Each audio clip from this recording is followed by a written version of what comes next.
우리는 신앙생활하면서 은혜를 받았습니다 라는 말을 자주 사용하죠. 이 모든 것이 은혜입니다. 여러분, 우리가 그런 말을 언제 사용할까요? 한번 여러분들이 그 말을 사용할 때가 어떤 상황이었을까 라고 한번 생각해 보십시오. 어떤 느낌을 받았을 때인가요? 뭔가 하면서 좋은 일이 있어가지고 어떤 느낌, 정말 기분이 좋고 이럴 때 우리가 사용하는가요? 그러면 우리가 은혜를 받았습니다. 이 모든 것이 은혜입니다. 우리가 그런 말 했을 때 그럼 그 은혜의 결과는 뭐였을까요?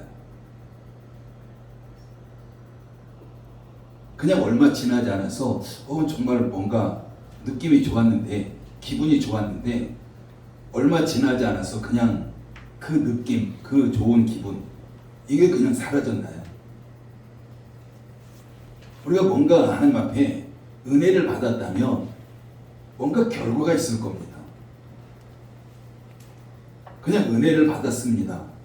뭔가 그냥 느낌으로 끝났다면 아마 그것은 은혜가 아닐 수 있습니다. 정말 우리가 하나님의 은혜를 받았다면 분명히 은혜 받은 결과가 우리 가운데, 우리 삶에서 나타나야 되는 거고요. 그렇지 아니하고 그냥 얼마 지나지 않아서 우리의 어떤 그런 느낌들, 그런 기분들, 이게 그냥 사라졌다면 아마 그것은 은혜를 받은 것이 아니라 그냥 내 순전한 감정, 내 느낌, 아마 이것이었을 겁니다. 하나님께 우리에게 은혜를 주셨다면 반드시 우리의 삶에 어떤 변화가 나타나고 어떤 결과가 나타날 수밖에 없습니다. 반드시 삶의 결과를 만들어내는 거지. 오늘 본문에 보면은 하나님께 주신 은혜를 받은 사람들이 나옵니다. 우리가 사도행전을 통해 살펴봤던 지금까지의 그런 내용 보면 성령의 충만을 받은 그 예수님의 제자들이 그 오순절 명절을 지키기 위해서 예루살렘에 모여있는 그 사람들에게 다가갔고 그들에게 복음을 전했습니다. 이때 성령의 역사가 있었고, 그러면서 복음을 전하는 자에게도 성령의 역사가 있었고, 복음을 듣는 자들에게도 성령님의 역사가 있었고, 그래서 그들이 복음을 듣고 그 복음을 받아들이게 된 거죠. 그래서 그때 복음을 받아들인 사람의 결과가 어땠을까요? 우리가 42절 말씀 읽어볼까요? 42절에 있습니다. 시작. 그들이 사도의 가르침을 받아 서로 교제하고 떡을 떼며 오로지 기도하기를 힘쓰니라. 이게 지금 구원의 은혜를 받은 사람들의 그런 모습입니다. 사도들이 복음을 전하는 걸 보고 저들 미쳤다라고 생각했던 바로 그런 자들이에요. 근데 그들이 복음을 받으니까 자기들이 미쳤다고 했던 그 사도들 앞에 말씀을 공부하기 위해서 나가는 거고요. 그러면 서로 교제하고 떡을 떼고 그리고 날마다 기도하기에 힘쓰는 이런 삶의 변화가 나타난 겁니다. 여러분, 이 당시 이들이 날마다 사도들 앞에 나가서 성경 공부하고 서로 그리스도인들이 믿음의 교제를 하고 날마다 모여서 기도에 힘쓴다.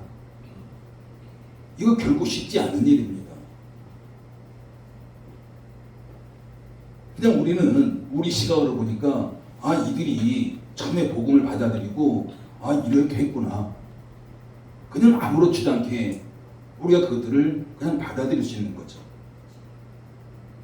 여러분, 그 당시 어떤 시대였냐면요, 예수님이 신성모독 한다고 해서 예수님을 십자가에 못 박아 죽였던 그런 사람들이 여전히 존재하고 있는, 그런 사람들이 권력을 가지고 존재하고 있는 그런 시대입니다. 그래서 여전히 제자들은 그들이 무서워가지고 예수님 십자가에 끌려가니까 뿔뿔이 흩어졌던 자들이에요. 그런 시대입니다. 바로 그런 가운데 신성모독이라고 해가지고 십자가에 못 박아 죽였던 그 예수님, 그 예수, 그걸 믿는다고 날마다 모여서 성경 공부하고 날마다 모여서 기도하고, 이거 결국 쉽지 않은 거죠. 이들 또한 그 유대 권력자들에 의해서 잡혀서 죽을 수 있는 바로 그런 상황입니다. 여러분, 이 초대교회 때는요, 예수님을 믿는다는 것 때문에 많은 사람들이 순교했던 바로 그런 시대입니다. 그런데 그런 시대에 그들이 복음을 듣고 복음의 구원의 은혜를 경험하고 완전히 삶이 달라진 거예요.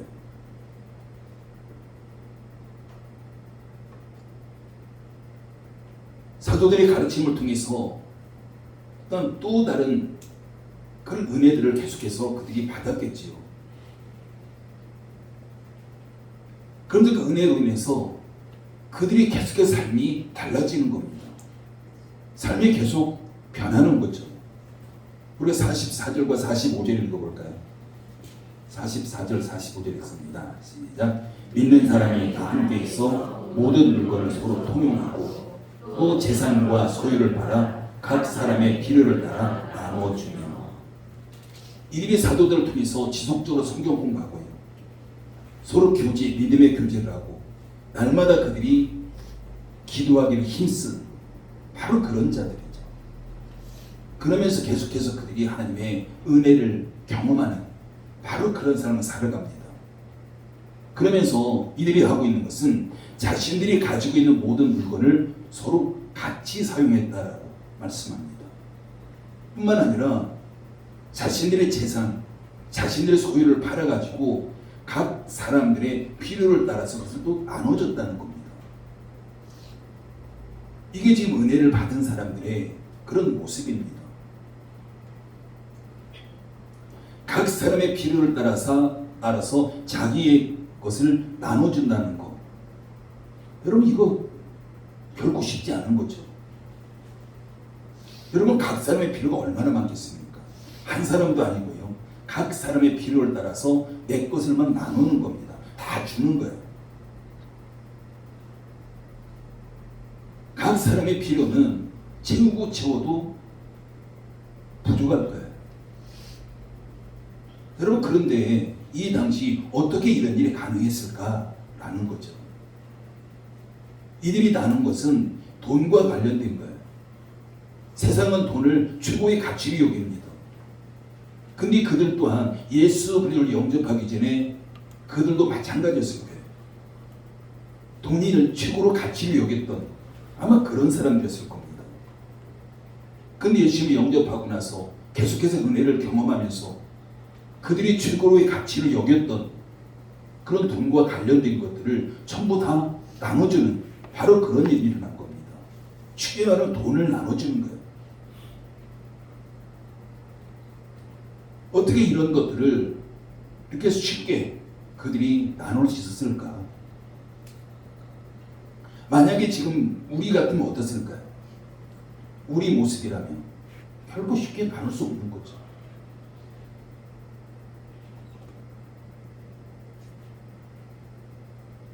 지금 오늘 본문에 나오고 있는 예루살렘의 초대교회 성도들, 이들의 삶은 하나님의 은혜를 경험하면서 그 삶이 완전히 달라진 거예요. 자신들의 소유를 팔기까지 하면서 사람들의 필요를 위해서 기꺼이 자신들의 것을 다 내어놓는 바로 그런 삶으로 바뀌어지게 된 겁니다. 우리가 43절 말씀 읽어볼까요? 43절 읽습니다. 시작. 사람마다 두려워하는데 사도들로 말미암아 기사와 표적이 많이 나타나니. 그러니까 놀라운 하나님의 은혜가 있는 거죠. 그 은혜의 결과로 또한 기사와 표적도 많이 나타나고 지금 그 초대교회 성도들에게 하나님께서 보여주고 있는 바로 그런 부분입니다. 지금 성령님의 역사가 지금 많이 나타나고 있는 바로 그런 현장입니다. 지금 이들이 예수 그리스도를 영접하기 전에 스스로 해결할 수 없는 문제들을 다 가지고 있었습니다. 근데 스스로 해결할 수 없는 그 문제들이 지금은 해결된 거예요. 여러분, 그 문제가 뭘까요? 바로 내세의 문제입니다. 영생의 문제입니다. 내세의 문제, 영생의 문제가 예수 그리스도를 영접하고 난 후에 다 해결이 된 거죠. 한마디로 말하면 구원의 기쁨, 감격, 이게 지금 넘치는 겁니다. 그러면서 자기들의 소유를 나누는 삶을 살 수 있었고, 바로 예수님의 삶을 실천하는 이 삶을 지금 그들이 살고 있는 겁니다. 이게 지금 그리스도인의 삶의 모습인 거죠. 바로 이들은 사도들로부터 복음을 들었고 구원의 확신을 가지고 있는 자들입니다. 이들이 구원의 확신을 갖는 과정에서 바로 성령께서는 이들에게 기소와 표적도 보여주셨습니다. 그래서 정말 이들의 삶은 지금까지 불확실한 미래, 이런 삶 때문에 두려워했지만 이제는 그 문제가 완전히 해결되는, 그러면서 삶이 현세 중심적인 삶에서 내세 중심의 삶으로 바뀌게 된 거죠.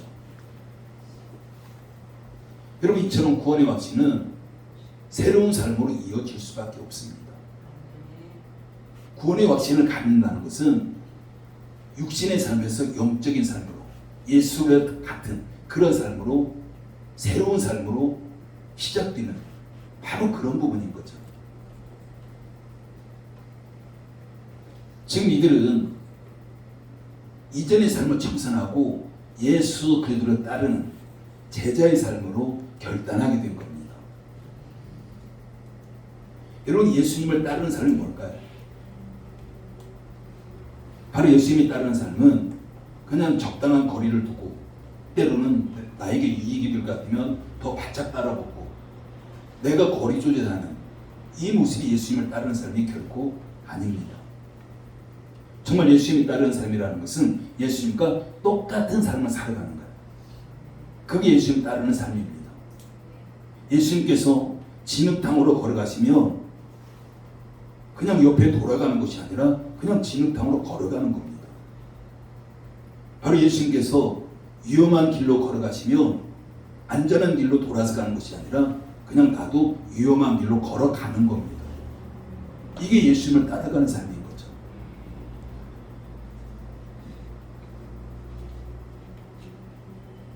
근데 우리는 많은 경우가 내가 거리를 조절하잖아요. 상황에 따라서 좀 바짝하고 아니면 좀 떨어지고 아니면은 내 생각에 맞춰서 돌아가고 좀 더 편안한 걸 추구하고 안전한 걸 추구하고,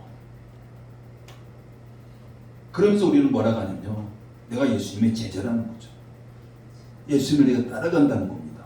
그 예수님을 내가 믿는다는 겁니다.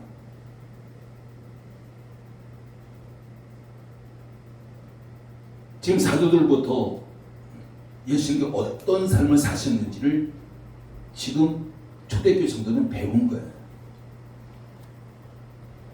그래서 이들은 예수님을 그대로 따라가는 삶을 지금 살아가는 겁니다. 여러분, 예수님이 이 땅에 사셨던 삶 한번 생각해 보십시오. 우리는 너무 잘 알아요. 예수님에 대해서. 예수님이 이 땅에 어떤 삶을 사셨는지.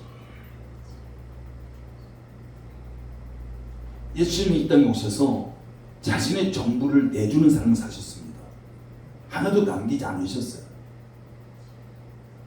침뱉음을 당하면서도 참으셨고, 희롱을 당하고 모욕을 당하면서도 참으셨고, 채찍질을 당하면서도 끝까지 견디고 참으셨습니다.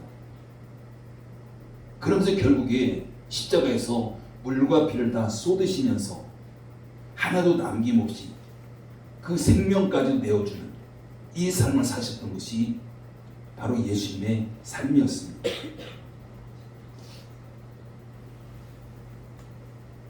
지금 예루살렘 초대교회 성도들의 그 삶은 예수님이 영접하기 전에는 현세 중심의 삶이었습니다. 이 땅 중심인 거죠. 그런데 그들이 구원을 받고 사도들의 가르침을 받으면서 예수님의 어떤 분인가 알고 은혜를 받으면 받을수록 이들의 삶은 내세 중심의 삶, 예수님의 중심의 삶으로 완전히 바뀌게 된 겁니다. 여러분, 구원이 무엇인지 정말 우리가 분명히 안다면, 정말 구원의 확신을 내가 가지고 있다면 이 삶이 바뀌는 건 당연한 거 아닐까요? 내가 구원이 뭔지를 모르니까, 그래서 구원의 확신을 내가 가지지 못하니까 당연히 이 땅의 것에 집착할 수밖에 없는, 이게 바로 당연한 삶입니다.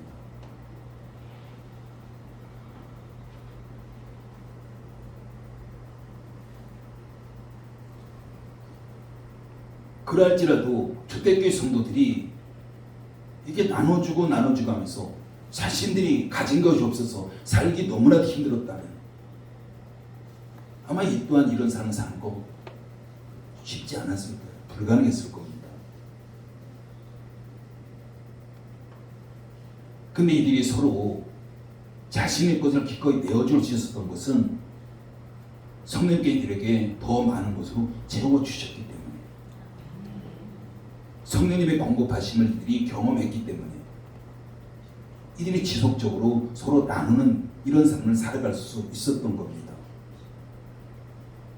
여러분, 성령님은요, 나누는 자에게도 풍성히 채워주십니다. 이게 성경의 원리예요. 영적인 원리입니다. 이 세상에서는 주면 줄 만큼 없어져요. 그게 이 세상의 원리입니다. 근데 하나님의 원리는, 영적인 원리는 우리가 주면 하나님께서 더 많이 채워주시겠다. 이게 성경에서 말씀하고 있는 바로 그런 부분인 거죠. 그래서 구원이 무엇인지 안다면, 그래서 천국에 대한 확신이 우리에게 분명히 가지고 있다면 당연히 우리의 관심은요, 이 세상보다는 내세, 천국에 대한, 여기에 더 관심을 가질 수밖에 없습니다. 그럼 우리 한 사람뿐만 아니라 우리 열린문교회가 하나님께 주신 것들을 서로 필요로 해서 나눠주고 끊임없이 흘려보내고 이런 삶을 살아가야 되는 거죠. 이게 하나님을 믿는 자의 삶입니다. 이게 바로 교회의 삶인 거죠. 내가 물질을 가진 것이 없다고 할지라도 우리에게는 가장 중요한 걸 가지고 있습니다. 그게 바로 복음인 거죠. 그 복음을 통해서 내가 구원 얻고 정말 하나님의 생명으로 거듭나게 되고 영생의 삶을 살 수 있고, 우리 누구나 이것은 다 가지고 있습니다. 여러분, 우리 주변에 한번 돌아보십시오.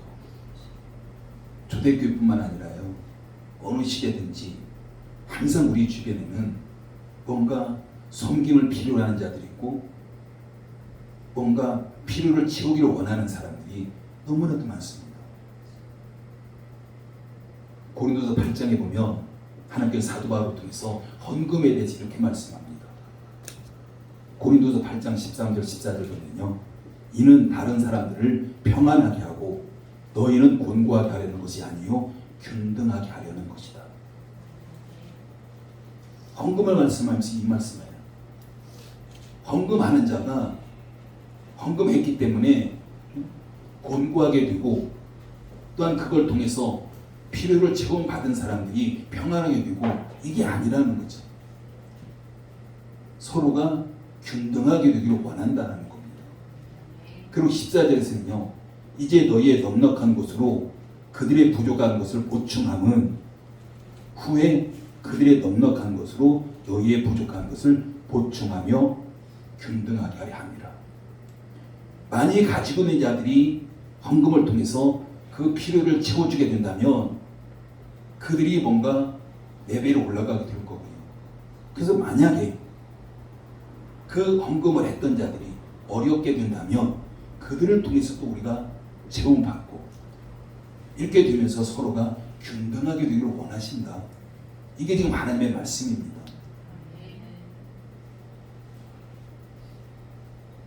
여러분, 이것은요 공산주의 사상이 아닌 거예요. 우리가 어찌 보면은 이런 초대교회의 성도들의 삶을 공산주의에 비교하는 사람도 있어요. 서로 같이 나누고 같이 그런데 초대교회의 이 삶은요, 그 핵심에, 그 중심에 하나님이 계시다는 거죠. 하나님의 사랑이 계십니다. 그 사랑 가운데 그 일이 이루어지는 거예요. 공산주의와는 완전히 질적으로 다른 겁니다. 즉 성령전 중심이고 하나님의 사랑 중심, 이런 균등인 거죠.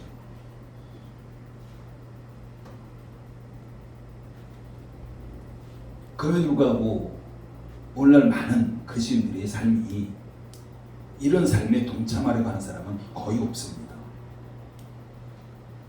교회도 마찬가지예요. 하나님께서는 헌금을 가지고 교회 건물을 화려하게 지으라고 성경 한 군데도 안 나와요. 다른 것은 많이 말씀하십니다. 근데 오늘날 교회의 모습 보면 1순위가 교회 건축에 더 멋있게 화려하게, 우리 개인도 마찬가지잖아요. 여러분 왜 이런 일이 일어날까요? 우리가 내 중심적, 자기 중심적 삶을 살아가기 때문에. 다시 말하면 내세 중심이 아니라 현세 중심, 이 삶이 이렇게 결과를 만들어내는 겁니다. 여러분 교회가 현세 중심적이라면 안 되잖아요. 교회가 이 땅의 것만 집착하고 있다면, 정말 교회가 천국 복음을 가르치는 것이 아니라 이 땅에서, 이 세상에서 어떻게 하면 하나님의 복을 받고 잘 살 수 있을까, 이것을 중점적으로 가르치고 있다면 교회의 모습은 아닌 거죠. 교회가 이 땅에 존재하는 것은 천국 복음을 전하기 위해서 존재하는 겁니다. 근데 오늘날 교회에서 행해지는 많은 그런 설교들의 그 핵심을 보면요, 이 땅에서 어떻게 하면 하나님의 복 받고 잘 살 수 있을까, 어떻게 하면 축복받을 수 있을까, 이런 부분들이 너무 많아요. 그게 바로 핵심을 자리 잡고 있습니다. 그게 바로 내세 중심이 아니라 현세 중심의 교회, 교회의 모습 아닙니다. 우리 개인도 마찬가지죠. 우리가 구원을 받고 천국을 소망하는 그리스도인들이 내세 중심의 삶이 아니라 현세 중심을 살아가고 있다면 그게 천국을 소망하는 삶이 아닌 겁니다. 그냥 천국은 이 세상에서 잘 살고 잘 먹고 잘 살고, 그런데 악세사리가 아니라는 거죠. 천국은 우리 믿음 생활의 핵심입니다. 우리가 항상 천국을 바라보는 삶, 천국의 가치관으로 살아가는 삶, 이게 바로 그리스도인의 삶인 거죠. 우리가 지난주에 말씀드렸듯이 우리에게 반드시 결단이 필요합니다. 내 마음속에서 이론적으로는 잘 알고 있는데 결단이 부족하기 때문에 우리에게 반드시 결단이 필요한 거죠. 내가 마음은 먹는데, 하나님 말씀 너무 잘 알기 때문에 마음은 먹는데 실천할 수 없다면 그거 당연히 결단이 부족한 거잖아요.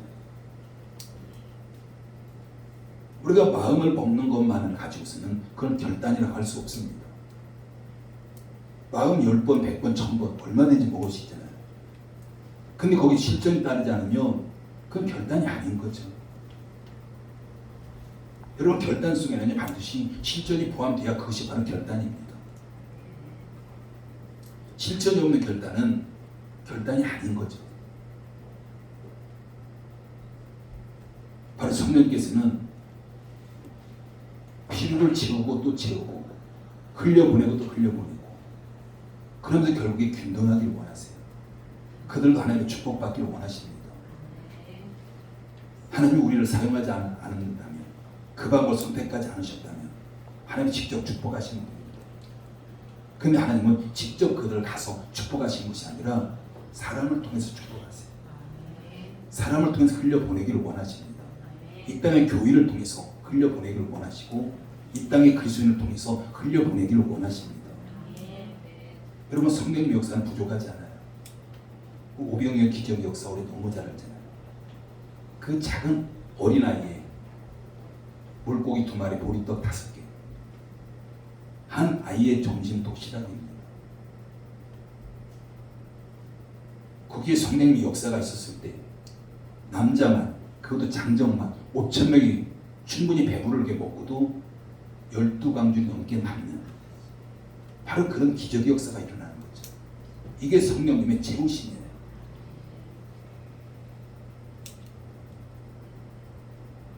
그럼에도 불구하고 오늘날에는 정말 부족한 곳이 많고 필요로 하는 곳이 너무 많은 거죠. 왜 계속해서 부족하고 필요를 채우지 못할까요? 우리 기준이 너무 높아서일까요? 물론 그런 부분이 있어요. 우리 어떤 기준점이 너무 높아요.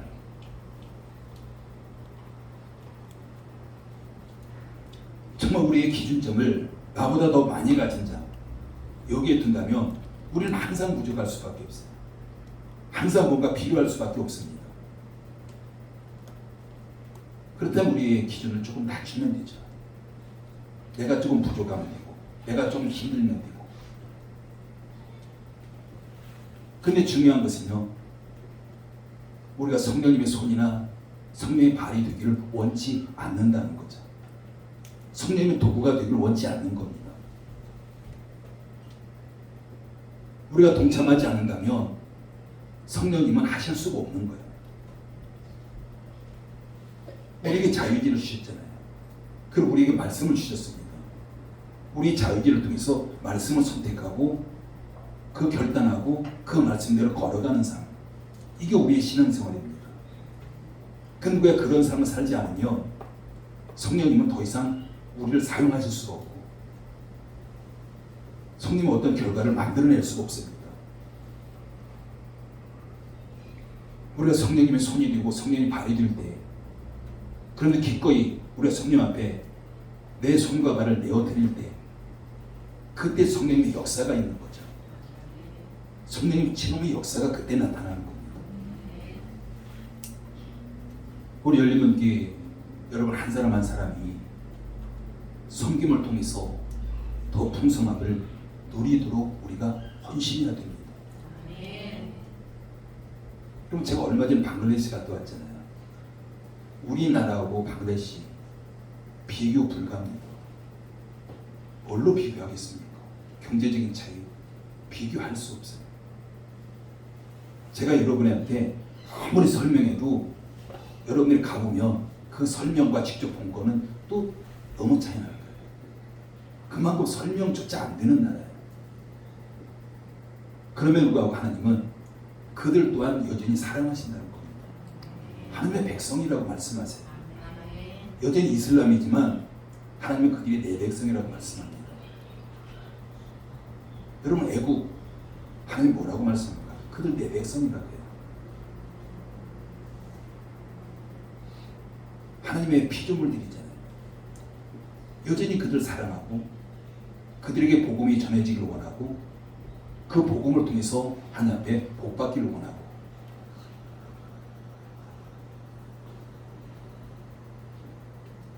여러분 하나님의 핵심은요 균등이에요.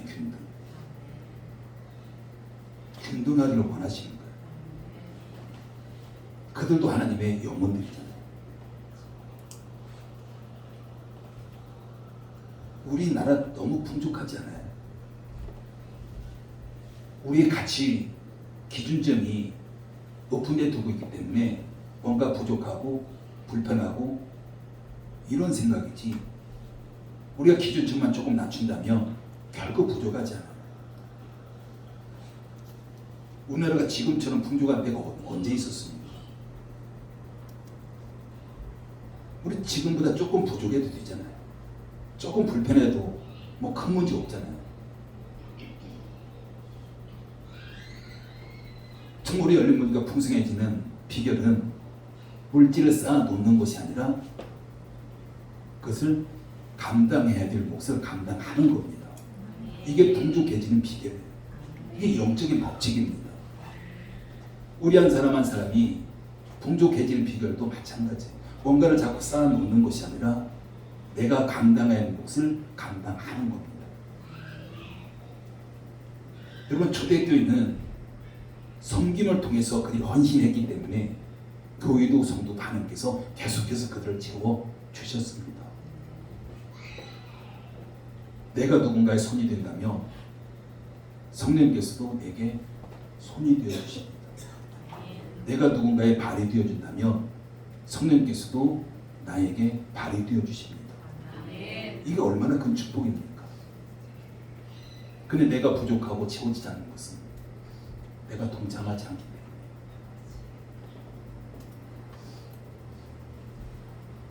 예수님께서 누가복음 6장 38절에서 이렇게 말씀하셨습니다.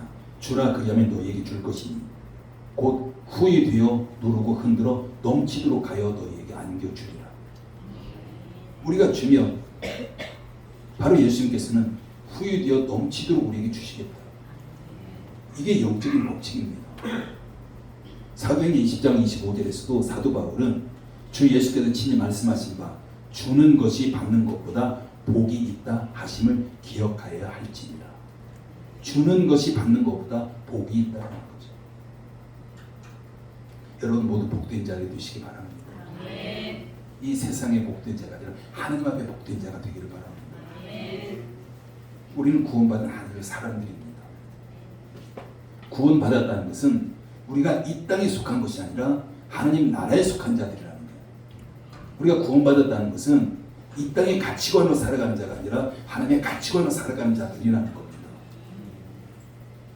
그런데 우리가 내세지향적인 삶이 아니라 현세지향적인 삶을 살게 된다면 이것은 구원받은 자의 삶이 아니라 세상 사람들의 똑같은 삶인 거예요.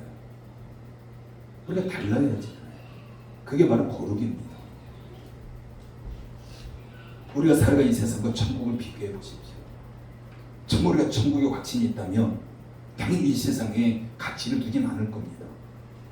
우리가 천국에 대한 확신이 없기 때문에 그게 바로 불확실하기 때문에 우리는 눈에 보여도 이 세상에 가치를 두는 거죠.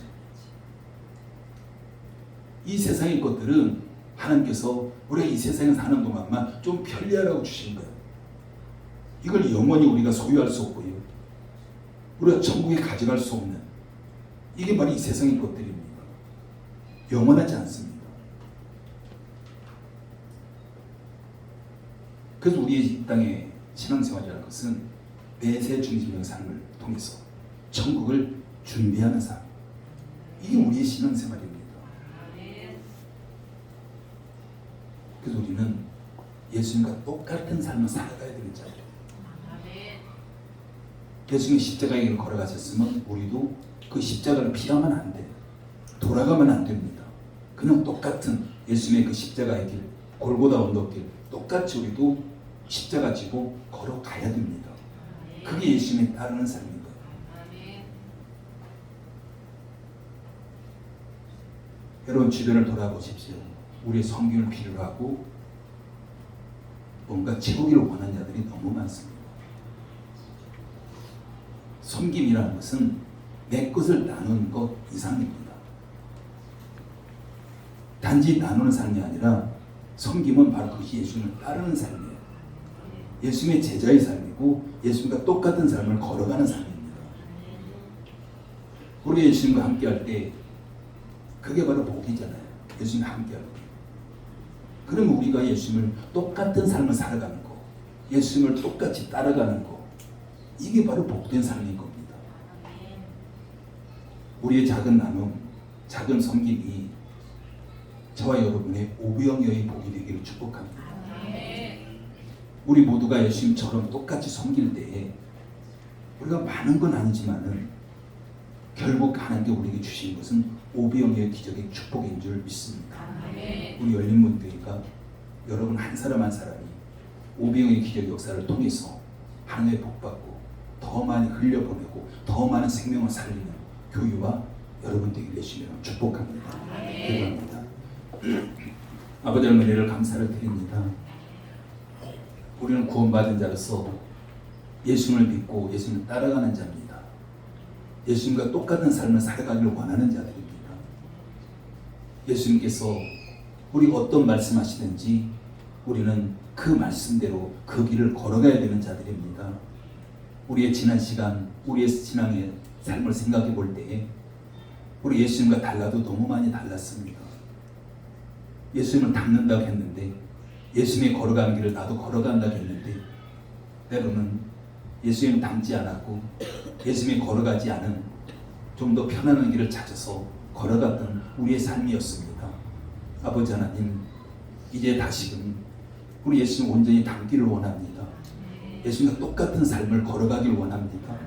성령함 역사해 주시고 정말 구원받은 자로서 구원의 확신 우리에게 반드시 가질 수 있도록 성령님의 눈을 열어주셔서 그 확신 가운데 걸어갈 수 있도록 인도해 주시고, 이 땅의 것에 소망을 두는 것이 아니라 정말 천국의 소망을 두고 우리가 내세 중심적인 삶을 살아가는 열문교와 우리 모든 성도들 수 있도록 역사해 주셔서 500일의 축복을 통해 더 많은 것을 나누고 흘려보내는 교회와 우리 성도들 가정 될 수 있도록 축복하여 주시옵소서. 예수님의 이름으로 기도드립니다. 아멘.